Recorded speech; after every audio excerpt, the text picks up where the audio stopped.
Okay, this chapter was pretty wild. We got confirmation that the Rocks Pirates battle with Roger and Garp happened on this island. It happened on God Valley. But we don't get to see what happens because, you know, Morgan, he likes to warp the truth. He likes to warp what's happened. Just like what happens in the news nowadays.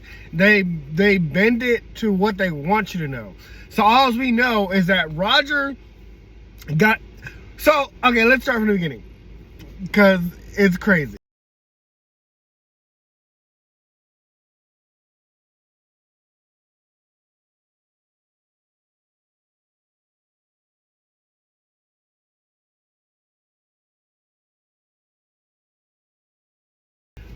So basically, like I said, they're doing a Hunger Games. Like, the Celestial Dragons put all these people on this island. Well, they didn't put all these people on this island. All these people already lived there, apparently, but they didn't realize, like, the resources they had on this island. They had the pawpaw fruit, the fruit that turns you into a dragon, which we know Kaido eats. It's not confirmed, but we know that's what happens. Among other devil fruits that we can assume are there. And, or at least that's the two that we know that's confirmed to be there.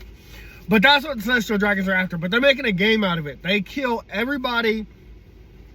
They kill everybody on the island that they, like, inhabit to get the resources. And then they move on. And, like, Saint Gerald, which is, like, one of the new guys that we just met, like, in a couple chapters ago after the Reverie was over. He's, like I guess the top player in this game. He's like ready to kill everybody. And so we go over to Kuma and Eva and this girl named Ginny. Her name's not ringing a bell yet. I'm pretty sure it'll come clear later. Or maybe it's a character we met and I'm just not remembering. I'll have to look it up. But the slaves are like, oh, Kuma, you know, we don't have to sorry, I have to hide that logo. We have to just survive for 3 weeks. They said if we survive for 3 weeks, you know, they'll let us go. We'll get to live. Eva's like, that's a lie. They tell you that so you have hope. So, like, when they try to chase you and kill you, you're not just ready to, like, die and give up. And so, like, you'll keep running, believing that you'll escape. It's like, you know, if I told you you're going to die regardless, you're going to be like, well, okay, well, then kill me. But if I have you thinking that you're going to live and survive, you're going to keep running, you're going to think, like, all I have to do is survive for 3 weeks and I'll make it out of here.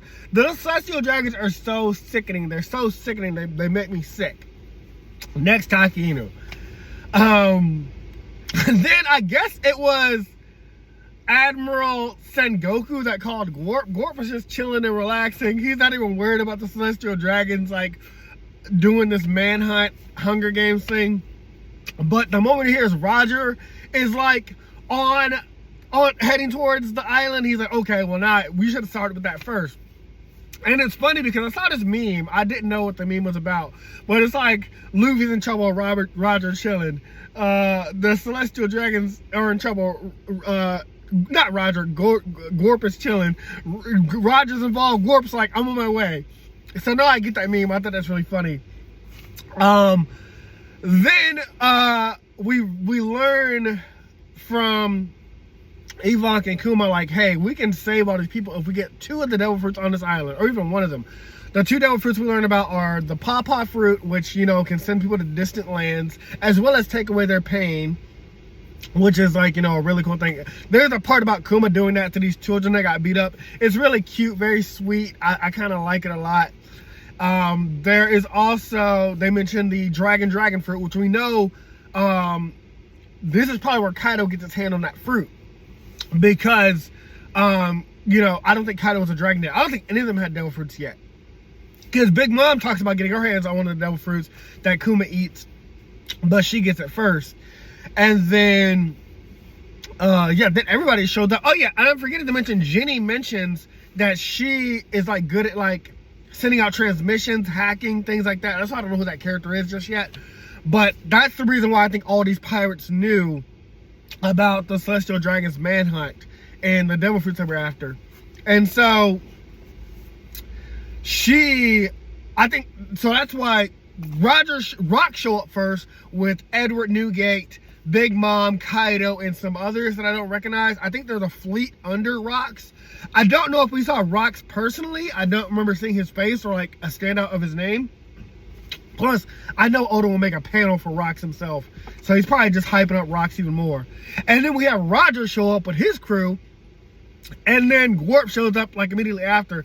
So I know this is where that team up that they talk about where Garp became the hero of the Marines. This is where Garp and Roger teamed up to take down the Rocks pirates. We don't get to see that because, of course, Oda is going to push that out the way. He is building it up. The hype's already been built. But he is putting, like, planting the seeds and then going to pay it off later. But one thing I know we can confirm is that Kaido definitely got the Dragon fruit. And Kuma, we see that Kuma got the Pawpaw fruit. And he gets, immediately after Kuma eats the Pawpaw fruit, he gets hit by Saturn. And Saturn's like, oh, you're only meant to be a slave. You'll never be anything more than that. The moment you were born, you were either meant to die or be a slave. And Kuma's like, well, who told you you're the most important man in the world? Who told you you're better than anybody else? You're not better than nobody. Humans aren't meant to hunt under humans. We're all the same. I want to be like Nika and set people free. And Kuma, you are just such an amazing person. You're such a great person. And you know, now I'm thinking about maybe this Ginny woman is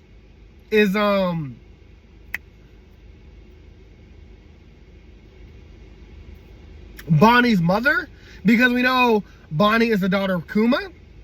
So maybe as this flashback goes on, we'll learn that. But yeah, we don't get to see the battle. It's just a cutaway and said that this battle was erased from history, which, you know, that's believable because they're not going to reveal that Garp teamed up with Goldie Roger to take down the Rocks pirates. They're going to make it just seem like Garp did it himself, which Captain Morgan did that spin. He did that's what they call it in the news. When you put a spin on something, they spun the truth. But we know that after that, Kuma, Invakoff, and Ginny were set free. I'm assuming, like, you know, after that battle, maybe like Goldie or probably Kuma using his Pawpaw fruit, used his power to send all the people away. Now, there was 1,200 people, I believe, on the island, but Kuma was only able to save 500 with his Pawpaw fruit. And that's very tragic, but like Invakoff's like, hey, you at least were able to save somebody. Then we get this joke that is from Marineford War. This is not even about planting seeds. So Invakoff says, like, okay, it's time for me to go out to sea. Like, it's time for me to explore the seas. And because, you know, I don't think Invakoff got his devil fruit on the island. He gets it, you know, off screen probably. But Kuma says to him, I'll never forget your face. Remember that line from Marineford War where Kuma, like, you know, at this point turned into a cyborg, had his memories erased by Vegapunk, and Invakoff says, Kuma, how could you forget my face? And he doesn't recognize Invakoff automatically. We know why, because his memories are erased or tampered with. But I thought that was a cool callback. That's like planting seeds and paying it off. Kuma, you always remember my face? And Ginny's like, no one can ever forget your face, Invakoff. It's very different. And the way the chapter ends is like, you know, Ginny and Kuma, they decide to sit together. They live out their lives. And they're just happy to be free. They're crying. They have been enslaved since they were 4 years old. And this is the first time they would eat for themselves, live for themselves, living liberation. And they're crying. And it's so impactful because if you know the themes of One Piece, it's about slavery, freedom, liberation, all of that. And it's just so incredible that you can feel these emotions through these chapters and pages. So yeah, again, if you're not caught up in One Piece, I'm telling you guys, catch up. We are in the final arcs. Oda is paying off. He's setting up and he's paying off. And it's happening so quickly. We are going to be, I think we're going to end One Piece by 2025. All in all, 10 out of 10 chapter.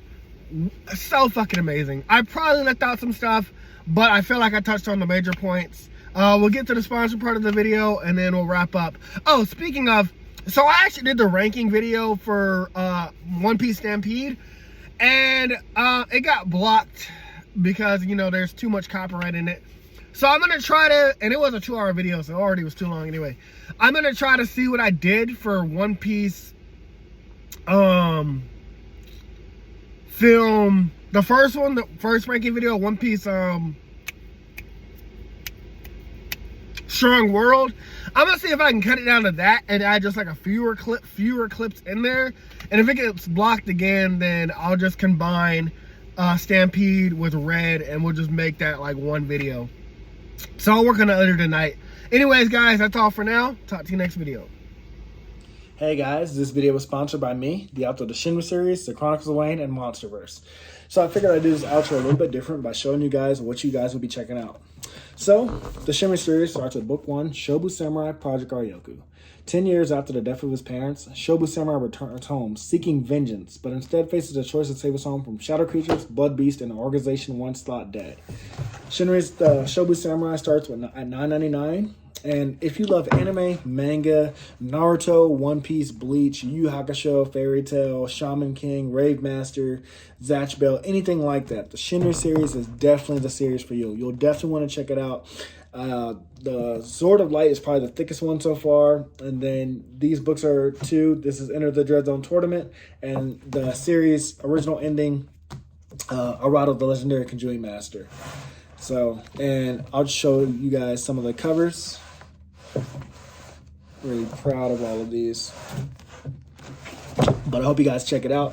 If you don't like that, I also have the current published books for the Chronicles of Wayne, Love Be Damned, Cotton Candy, Full Moons, Fabled Lovers, A Cursed Virgin's Bite. If You Go Where Monsters Dance, Red will Rain Over Your House. Love Be Damned. Now, the Chronicles of Wayne is about a geeky guy, or a nerdy guy in high school. His senior year, he has a crush on the hottest guy in school, because of course he does. He's only got one best friend, and her name is Barb. Well, the hottest guy in school turns out to be a werewolf.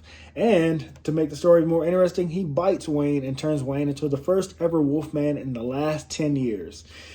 And because of that, it was also a sacred law that wolfmen should never be created. I don't want to get into too much of the Chronicles of Wayne without spoiling it, but I can tell you it's very short. This one sells for $6.99, and Love BK is right after it. The ending of this trilogy, Love Be Liberated, comes out in October. So I'm going to definitely do a more full in-depth review of this one. But yeah, it's an LGBT fantasy fiction story about werewolves, vampires, white witches, a dark warlock, and, well, many, many more surprises to come. So, if you guys like to read, I definitely recommend. These are all the books so far in the Shinry series, except for Shinry's Beginning. I do have that one, but it's just not here with me. But yeah, I appreciate a like, support, or just a review on Amazon. Either way, thank you guys for watching. I hope you guys have a great day. Thanks for watching. Like, comment, and subscribe.